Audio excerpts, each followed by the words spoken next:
Dito po mayroon pa kami tanom. Meron pa kami palay, meron pa kami sa palayan, ito po sa patag na palay at saka sa bukid o palay po sa bundok. Ayan, yun po sa taas. So ang pinagkaiba po sa palay po dito po sa mga palayan sa patag. Maganda po sa patag kasi marami po ang ani. Compare po dun sa taas, pag mag-harvest ka po ay konti lang po ang ani. Hindi tulad po dito sa baba sa palayan o sa mga danaw ay marami po ang ani. So bakit kasi po ay na kumpleto po ang pag-aalaga? Kasi may patubig at saka nakapaglagay po tayo ng abono. Minsan po doon po sa bundok na palay ay hindi po tayo nakapaglagay ng abono dahil po ay kadalasan walang tubig. So masisira po ang palay pag walang tubig kapag nag-apply po tayo ng fertilizer. Hindi ka po doon po sa bundok na palay ay wala pong tubig. So hindi po tayo makapaglagay. Kaya malit lang ani doon at dito po ay napakaraming ani. Ito po ang palay na mayroon patubig. Yan.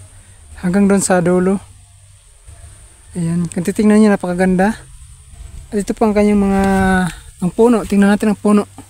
Kung ano kalaki ang puno. Ayan. Ayan. Napakalaki po ng mga puno. Ayan. Ayan. Napakahilti mga kabukid. Ang ating punong palay. Ayan. Napakarami po. So, pag ganyan, malalaki ang puno. Pag bumunga niyan, malaki din ang bunga. So mahabang mauhay ng ating palay. So ngayon naman punta natin dun sa taas. Ayan, so ito mga kabukid.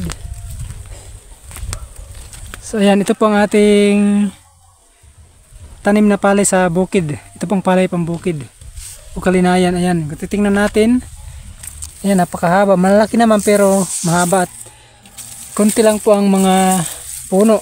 Ayan. Ayan. Ayan, kung titingnan natin,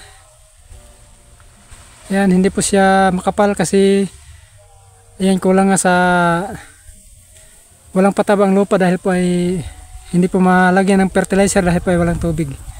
Ayan. Dahil wala pong ulan dito sa amin. Kaya po maliit lang po ang ani. Compare naman po dito sa baba, sa palayan ay makapal at 100% po marami pong ani. Marami pong ani compare po dito sa taas.